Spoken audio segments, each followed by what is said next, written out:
7. Titã. Ali encarou o teto polido de mogno que adornava todas as cabines a bordo do Titã. Ela achava engraçado até mesmo usar o termo cabine, já que estava acostumada a dormir em barcos de menos de 8 metros, perto de homens suados e corpulentos. Os quartos a bordo do Titã eram o mais parecidos com a suíte presidencial do Grand Hotel em Oslo. Além disso, o iate estava em perfeito estado. Mesmo que não tivesse sido usado pela família durante a maior parte do ano anterior, ele ainda era tripulado pela leal equipe de pá, que continuava a manter os mais altos padrões. Ali imaginava que eles deviam ser remunerados pelo fundo que Pá tinha estabelecido antes de sua morte.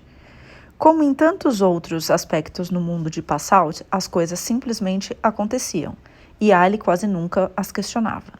Um raio de sol penetrou por uma pequena abertura nas cortinas e iluminou seu rosto. Ela se perguntou quanto tempo restaria até que Bear começasse a chorar no berço, aos pés da cama, sinalizando o início de seu dia. Pelos seus cálculos, dormira pouco mais de meia hora na noite anterior, embora o movimento suave do mar Mediterrâneo em junho não deixasse o iate muito agitado. Ela estava tão sintonizada com a sensação da água sob o barco que sentia quando cada pequena onda o atingia.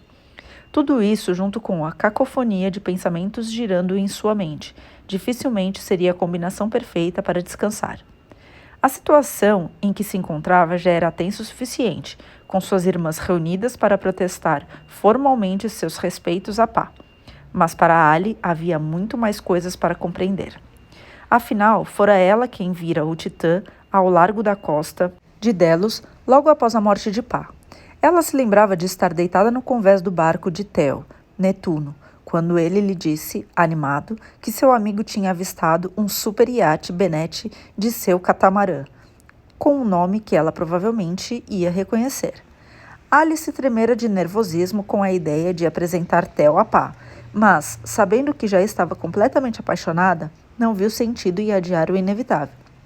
Então mandou uma mensagem de rádio para o Titã, esperando ouvir a voz comedida do Capitão Hans, mas não recebeu nenhuma resposta. Na verdade, parecia que quem estava pilotando o iate havia tomado a decisão de se afastar dela o máximo e o mais depressa possível. Parece que seu pai está fugindo de você, comentou Theo. Quando Jorge e Ma informaram às irmãs que, na ocasião de sua morte, Pá havia solicitado um enterro privado no mar para não afligir as filhas, Ali presumira que havia esbarrado sem querer no funeral. Na verdade, ela até se sentira culpada por atrapalhar os últimos desejos do pai. No entanto, considerando os acontecimentos recentes, ela estava começando a questionar a narrativa que lhe havia sido transmitida. Ela recordou que o Titã não fora o único navio ancorado na costa de Delos naquele dia. Quando o amigo de Theo fez a chamada de rádio para relatar sua presença, ele mencionou a existência de um segundo palácio flutuante ao lado, o Olimpo, o iate do infame Krieg Ezu, dono da Lightning Communications. Estranhos também haviam sido os relatos da morte do magnata naquele mesmo dia, o que gerou manchetes em todo o mundo. Seu corpo tinha surgido na costa, resultado de um aparente suicídio. Ali de repente se sentiu enjoada. Por que não examinar aquilo com mais atenção? Aquele não era o único fato estranho que parecia ligar Passaut a Krieg Ezu. As coordenadas de Mary, que haviam sido descobertas recentemente pelas irmãs gravadas na esfera armilar, apontavam para Argiden House, em West Cork, na Irlanda. Era bastante inquietante o fato de que Ali tinha acabado de saber através de Jack que a casa era propriedade de um tal Ezu, embora o prédio tivesse sido abandonado havia muito tempo. Aquele era o nome registrado do último proprietário. O que Ali descartara como uma coincidência bizarra no ano anterior estava, de repente, começando a entrar no reino do mistério. Não era segredo que o filho de Krieg, Zid, tinha um fascínio pelas irmãs da Plies, que beirava a obsessão. A maneira como ele tinha atraído Maia, ainda adolescente, para seus braços, usando sua boa aparência e seu falso charme para depois abandoná-la num momento de necessidade, ainda deixava Ali profundamente irritada. Parecia que Zed havia decidido magoar sua irmã de propósito. Ali nunca duvidou que a mudança de foco do cafajeste, como se referia a ele, para Electra tinha sido planejada. Sem dúvida, Zed calculara que se alguma das irmãs de Maia o aceitaria como amante depois de tudo que fizera, essa pessoa só poderia ser Electra. Para um predador como Zed, a vulnerabilidade, induzida por um estilo de vida regado a bebida e drogas, era muito tentadora para ignorar. Fazia sentido que ele mirasse em Tige também. A inclinação dela em ver o bem inerente em todos, juntamente com sua tendência a mergulhar no reino espiritual, tinha, no passado, permitido que tirassem proveito dela. Ali estava eternamente agradecida por Tige não ter sido enganada pelos avanços de Zed e ter encontrado o incrível Charlie Kinnaird. Ali tinha certeza de que Pá nunca havia mencionado o nome Ezo.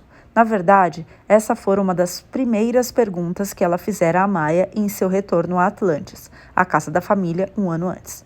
Tenho certeza de que não há nenhuma ligação, insistira Maia. Eles nem se conheciam. Delos é apenas uma ilha muito bonita, um destino comum. Ali estava começando a temer que a resposta rápida de Maia se devesse a algo além da negação diante da tristeza de sua situação em particular. Ali se culpava por não questionar a presença do Olimpo. No fim das contas, o que sabiam sobre a vida de Pá, além dos limites de sua casa e seu iate? Durante toda a vida, elas conheceram pouquíssimos de seus amigos e parceiros de negócios. Certamente não seria tão impossível que Pá Salt e Krieg Ezur se conhecessem. Ali fechou os olhos, esperando poder se forçar a 1 ou 2 horas de sono. Como sempre fazia quando estava ansiosa, imaginou a voz profunda e suave do pai. Sua mente voltou para Atlantis, onde, quando era pequena, vira Pá deslizar através das águas do Lago Genebra em seu laser nos fins de semana. A maneira como o barco elegante cortava o lago em dias calmos, criando apenas uma leve ondulação sobre a água espelhada, parecia resumir o próprio Pá. Ele sempre fora um pilar de força e poder, e, ainda assim, parecia passear pelo mundo com a graça e a serenidade que todos ao seu redor admiravam profundamente. Uma vez, em um fim de semana de outono, Pá viu Ali na costa observando seu barco com admiração e levou o laser até o cais de maneira que se projetava do jardim. Olá, minha petite princesse. Está muito frio aqui fora. Acho que Maia está lendo na sala de visitas. Você não gostaria de se juntar a ela para se aquecer?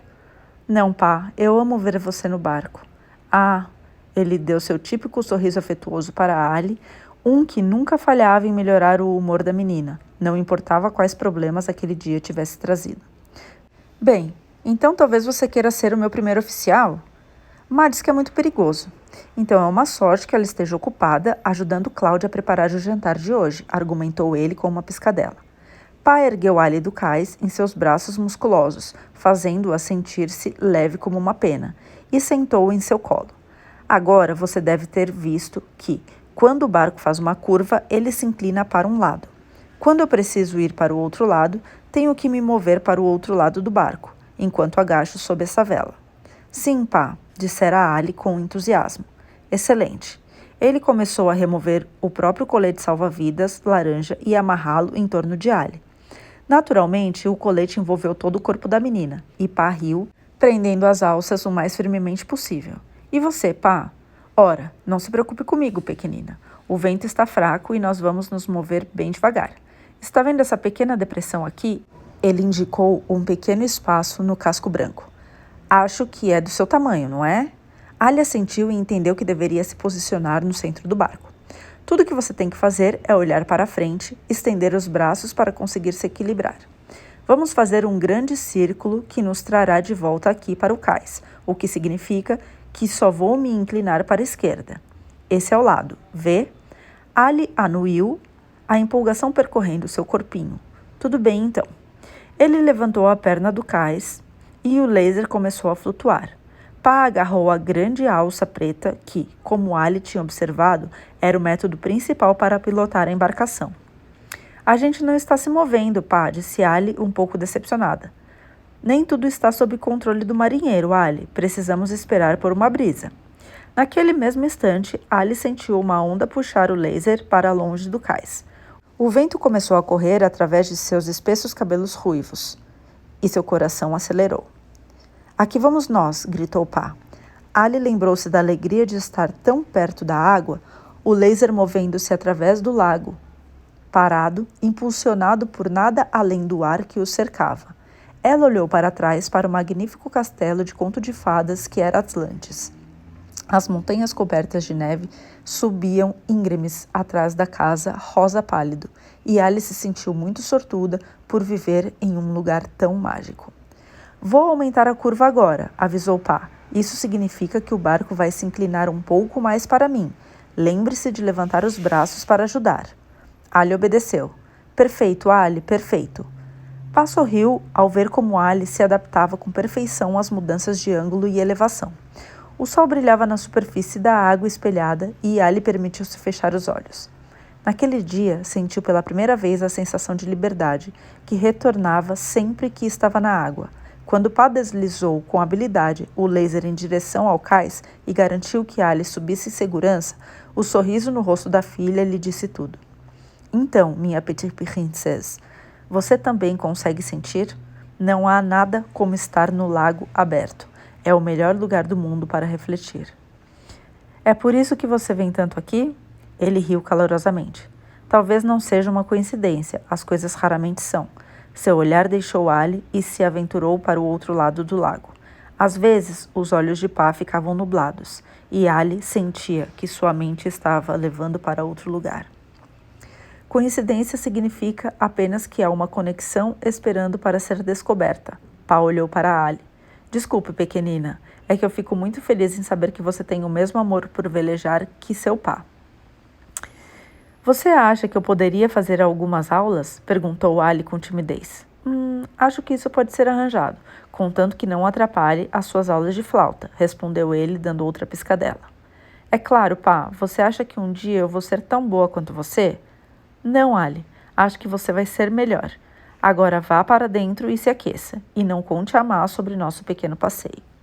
Não vou dizer nada, Pá, prometeu Ali, desvencilhando-se do colete salva-vidas e correndo pelo cais em direção aos torreões de Atlantis.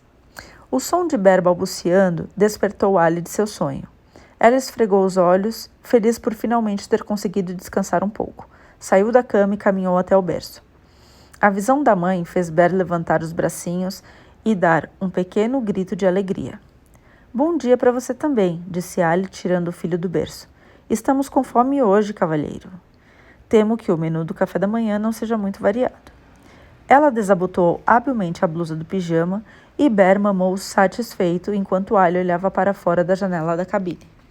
Não podia deixar de sentir uma tempestade de culpa formando-se em seu interior. Fora um prazer inegável ver Jack outra vez.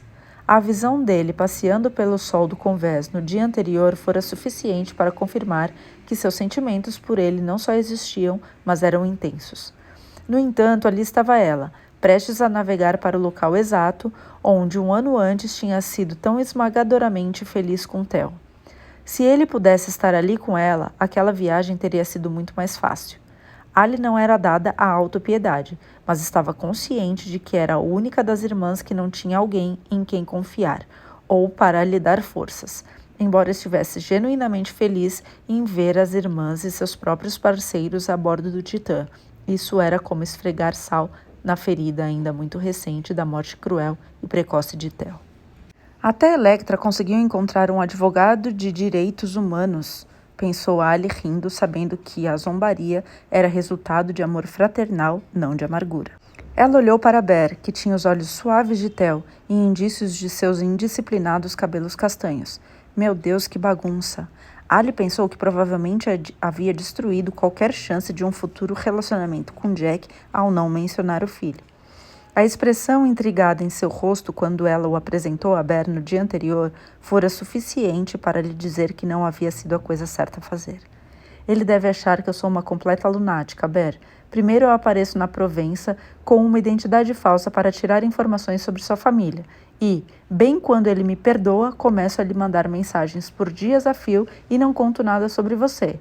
E se ele acha que sou uma maluca, então só Deus sabe o que a mãe dele vai pensar de mim. Ali olhou para o relógio. Eram quase 5 da manhã. Mary embarcaria muito em breve, isto é, se George tivesse conseguido convencê-la a entrar no avião. A última notícia que tivera de Jack era que a irmã desaparecida não estava nem um pouco interessada em se juntar a elas para o cruzeiro. Embora pelo olhar no rosto dele quando partiu, George podia muito bem tê-la arrastado para o jatinho enquanto ela o chutava e gritava. A visão dele saindo em pânico para Dublin na tarde do dia anterior só deixava a Ali ainda mais inquieta. Ela raramente o vira em estado de tamanha agitação. Ali soltou um grunhido frustrado. Às vezes, ela desejava poder fazer com George o que fazia com sua tripulação alguns dias antes de qualquer regata, levar todos para beber. Durante toda sua carreira esportiva, ela descobrira que havia poucas maneiras mais efetivas para criar um vínculo de confiança do que beber grandes quantidades de álcool e compartilhar histórias e segredos. Nenhuma chance disso acontecer, pensou. Bear fez um som de satisfação, e Ali o colocou de volta no berço. Em seguida, atravessou para o banheiro da suíte. Abriu o chuveiro e começou a se preparar mentalmente para encontrar sua irmã desaparecida. Pensou em como seria estranho vê-la fisicamente, parada diante dos seus olhos. A criança misteriosa que papai sempre dizia que nunca tinha encontrado. As 6 irmãs reviraram o mundo e Ali esperava que Pá, onde quer que estivesse, se sentisse imensamente orgulhoso do que suas meninas tinham alcançado. Claro, o mistério por trás do desaparecimento de Mary ainda não tinha sido solucionado. Algo dera errado com o processo de adoção dela? Por que o pai estava tão determinado em relação àquela garota? Enquanto desfrutava da água quente e da maravilhosa pressão do chuveiro, que nunca deixava de surpreendê-la, ainda mais que estava em alto mar, Ali tentava entender em que momento Mary teria entrado pela primeira vez na vida de Pá. Ela tinha, agora, 59 anos. Pá morrera aos 89 no ano anterior, o que significava que ele estava com cerca de 30 anos quando tentou adotá-la, considerando que ele havia encontrado Maya.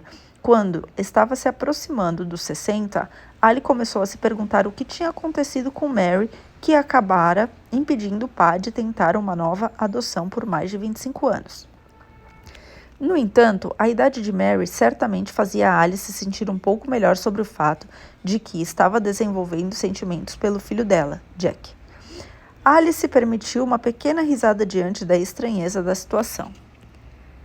E eu que pensei que nossa família não poderia ficar ainda mais esquisita. 8. Mary. O carro que nos levou do aeroporto ao porto de Nice era tão extravagante quanto o jatinho em si. Eu tinha que admitir que, mesmo hesitante sobre a viagem, certamente estava desfrutando do luxo.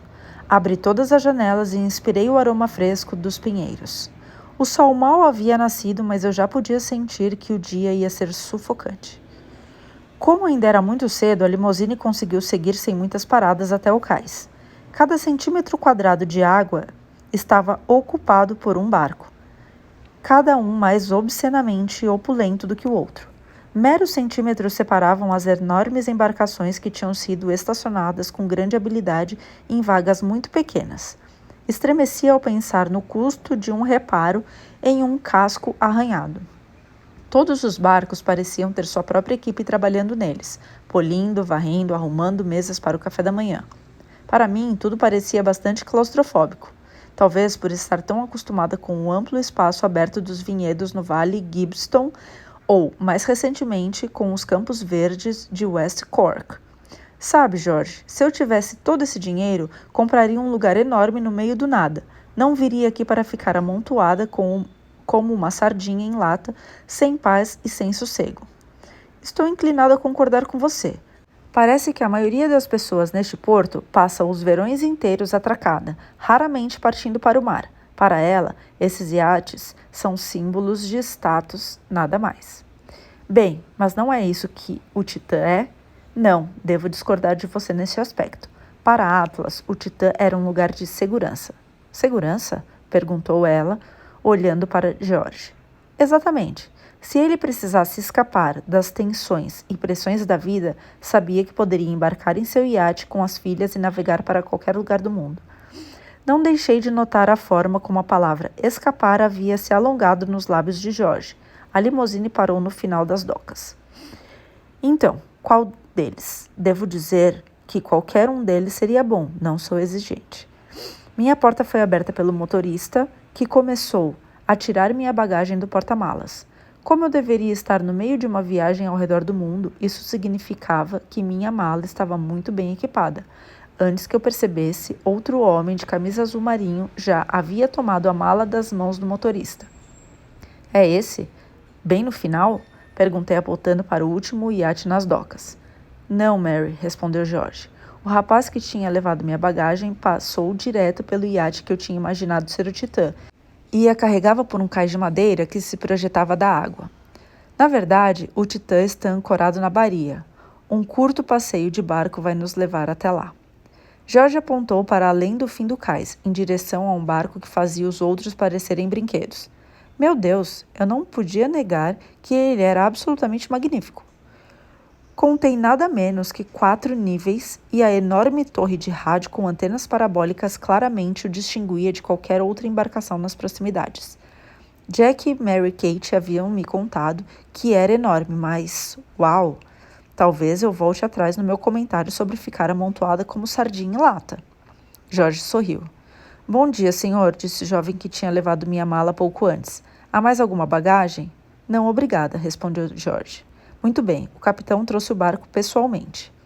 O jovem olhou para mim. Por favor, siga-me até o fim do cais, madame. Segui as instruções e vi, esperando por nós, a bordo do barco, um homem bonito, bronzeado, com cabelos grisalhos e óculos de armação de tartaruga. Devo dizer que você está muito elegante para essa hora da manhã, comentei. Confesso que normalmente eu teria enviado Victor para buscá-la, mas a senhora é uma passageira muito especial. É um prazer escoltá-la pessoalmente a bordo. Meu nome é Hans Gaia. Ele estendeu a mão para me cumprimentar e me ajudou a subir no barco. Sou o capitão do Titã. Muito obrigada, Hans. Desculpe se sou uma decepção, não durmo há 48 horas. Eu lhe asseguro, senhora McDougall, que a senhora é tudo menos uma decepção. É uma grande honra recebê-la a bordo. Conheci seu pai por muitos anos e ele foi muito bom para mim. Sei como ele ficaria feliz em finalmente vê-la em sua residência marítima. Bem, Obrigada novamente por se levantar tão cedo. Bom dia, Sr. Hoffman. Bem-vindo de volta. Obrigado, Hans. Bem, então, se estamos todos aqui, vamos voltar para o iate. Victor, solte as amarras. O marinheiro soltou a corda que prendia o barco ao cais e se juntou a nós. Serão apenas alguns momentos, Sra. McDougall. Alguém mais está acordado? Que eu saiba, não. Victor, você notou algum movimento? Não, capitão. Senti uma onda de alívio. Para ser sincera, o capitão Hans estava empolgado o suficiente em suas boas-vindas, e ele era apenas o homem que comandava o barco. Uma coisa era certa. Quem quer que Atlas tivesse sido, claramente gerara uma lealdade feroz em todos aqueles que empregara. Eu não tinha certeza de que estava pronta para enfrentar uma reunião de família assim que colocasse os pés no iate. Tudo que eu queria era uma cama para dormir por algumas horas. Vou providenciar que as 6 cópias do diário sejam feitas quando estivermos a bordo, garantiu George, enquanto navegávamos a uma curta distância pela água parada. Obrigado, George, sem pressa, eu só quero dormir para dizer a verdade. Quando Victor descarregou a mala e o capitão Hans me ajudou a subir, fui levada até o convés da polpa e em seguida para o salão principal, onde George me mostrou o diagrama das cabines preso a uma enorme tábua de cortiça. Vamos ver convés 2, suíte 1, excelente. Você foi colocada bem ao lado de seus filhos. Eles estarão nas 2 cabines imediatamente à sua direita. Caramba, George, há muitos nomes aqui. Todas as irmãs trouxeram seus parceiros? Sim, isso mesmo. Como você pode imaginar, esta viagem carrega um peso emocional significativo e as meninas decidiram que seria melhor terem por perto seus companheiros. Todas elas têm companheiros? Ergui a sobrancelha, meu lado mãe, super protetora, pensando imediatamente em Jack. Eu sabia muito bem que sua principal motivação para vir ao cruzeiro era uma certa jovem de cabelos ruivos. Todas, exceto Ali, a segunda irmã, mas ela está aqui com seu bebê, Bear. O fato de estar tão cansada não impediu a surpresa em meu rosto. Você está bem, Mary? Sim, tudo bem. Há muitas crianças a bordo? Mais 2, Valentina, filha de Floriano, companheiro de Maia, e Rory, que é filho de Mouse, companheiro de Estrela. Devo mencionar também que o jovem Rory é surdo, embora faça uma ótima leitura labial. Nossa, que barco cheio. Acho que vocês vão ter que ser compreensivos comigo em relação aos nomes. Não tenho nenhuma dúvida de que todos serão. Devo levá-la à sua cabine? Sim, obrigada. O salão de repente começou a girar um pouco e uma tontura familiar tomou conta de mim. Percebi que, além da privação de sono, a última coisa que consumi tinha sido um café irlandês em Belfast, na tarde do dia anterior. Posso tomar um pouco de ar, George? Estou um pouco zonza. Claro, segure meu braço. George me levou para o convés solar e me sentou em algumas almofadas enormes que formavam um grande espaço de convivência na parte traseira. Deixe-me providenciar um pouco de água. Sinto muito. Como está muito cedo, não há tantos funcionários por perto. Você vai ficar bem por um momento? Sim, pode deixar. George saiu apressado. Tentei controlar minha respiração e diminuir a frequência cardíaca, pois meu coração estava batendo tão forte que pensei que explodiria no peito. Eu me sentia completamente sufocada, como já temia. A ideia de ficar presa no meio do oceano com aqueles estranhos, seus parceiros e todas aquelas pessoas associadas a eles, sem mencionar as revelações que eu tinha sido incumbida de fazer, tudo isso era demais. Quando fechei os olhos, ouvi outro som além de minhas profundas inalações, os passos de alguém caminhando pelo convés. Abri os olhos esperando ver Jorge correndo em minha direção com uma garrafa de Evian, mas em vez disso, o homem que eu nunca tinha visto estava na minha frente. Ele era alto, com músculos definidos e delineados em sua roupa justa de corrida. Pelos cabelos encaracolados e um tanto grisalhos, calculei que devia ter pouco menos de 40 anos. Oi, tudo bem? Perguntou ele com sotaque americano. Oi, respondi timidamente. Você está bem? Está me parecendo um pouco indisposta? Sim, estou bem. Jorge acabou de ir buscar um pouco de água para mim. Jorge é o advogado, certo? Sim. Você não o conhece? Desculpe, não me apresentei. Eu me chamo Miles. Estou aqui com Electra. É a modelo, certo? Isso mesmo. Você deve ser Mary. Isso mesmo, mas a maioria das pessoas me chama de Mary. Aqui, tome um gole disso. Miles me apresentou uma garrafa de um líquido que era um azul tão vívido que poderia ser algum produto químico. É Gatorade. Imaginei que não haveria muitos por aqui, então fiz questão de trazer um monte dos Estados Unidos. Tomei um gole de líquido fresco e doce, não tinha um gosto tão ruim quanto parecia. Obrigada. De nada. Eu costumo levantar super cedo para me exercitar. Eu ia visitar uma das esteiras na academia a bordo, mas esse lugar é tão enorme e sem mais ninguém por perto, me pareceu uma pena desperdiçar o nascer do sol. Algumas voltas em cada convés e vou estar pronto para começar meu dia. Um brinde a isso. Falei tomando outro grande gole do Gatorade. Desculpe, provavelmente estou desperdiçando seu precioso suprimento. De jeito nenhum, você deve ter vivido muitas novidades nas últimas 24 horas. É verdade, Miles. Bem, eu sei como a Electra está animada para conhecê-la, como todo mundo a bordo para dizer a verdade. Olha, você está causando mais comoção do que a supermodelo, brincou ele com um sorriso largo.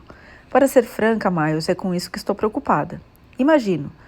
Não ousaria me comparar a você, mas isso tudo é novo para mim também. Só conheço a Electra há algumas semanas. Fiquei um pouco surpreso quando ela me convidou para vir junto. Para dizer a verdade, estou nervoso há dias. O que você faz? É ator ou fotógrafo, essas coisas? Não, senhora, nada tão emocionante. Sou advogado. Eu me repreendi por fazer uma suposição baseada no fato de que ele estava namorando a supermodelo. Na verdade, Miles tinha um jeito incrivelmente tranquilizador. Eu não sabia se minha cabeça estava clareando devido ao Gatorade ou à presença daquele homem educado e pragmático que estava me oferecendo alguma solidariedade. Então, como você e Electra se conheceram? Miles fitou o oceano. Nós tínhamos interesses em comum. Nossos caminhos se cruzaram em uma fazenda no Arizona. A propósito, foi um prazer conhecer seus filhos ontem à noite. Mary. Jack e Mary Kate foram a alma do jantar. Fiquei feliz pela presença deles. Fizeram um trabalho maravilhoso em garantir que a conversa nunca esfriasse.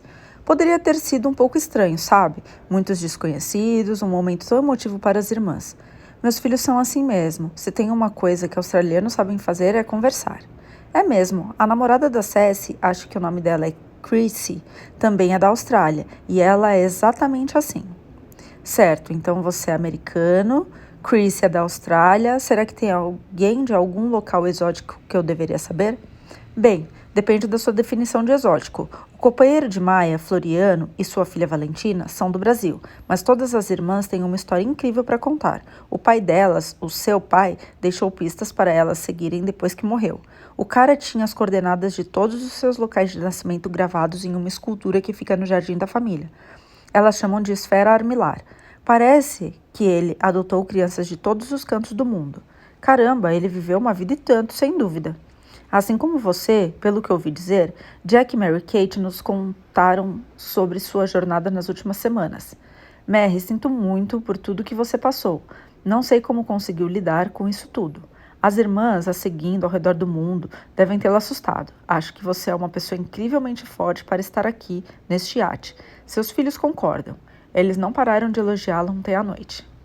Eu não sabia bem o que era, mas havia algo na sinceridade calma de Miles que trouxe lágrimas aos meus olhos. Obrigada, Miles. É muito generoso de sua parte dizer uma coisa dessas. E Mary, eu não os conheço há muito tempo, mas todos aqui são boa gente e tenho alguma experiência com análise de caráter. Trabalho na área de direitos humanos, então tive que aprender a julgar as pessoas nesse sentido. Posso lhe garantir que você está segura aqui e todo mundo está realmente animado para conhecê-la. Só espero que eu esteja à altura das expectativas. Novamente me senti sufocada, sobrecarregada. Parece que elas a conhecem desde sempre, ou que ao menos sabiam da sua existência.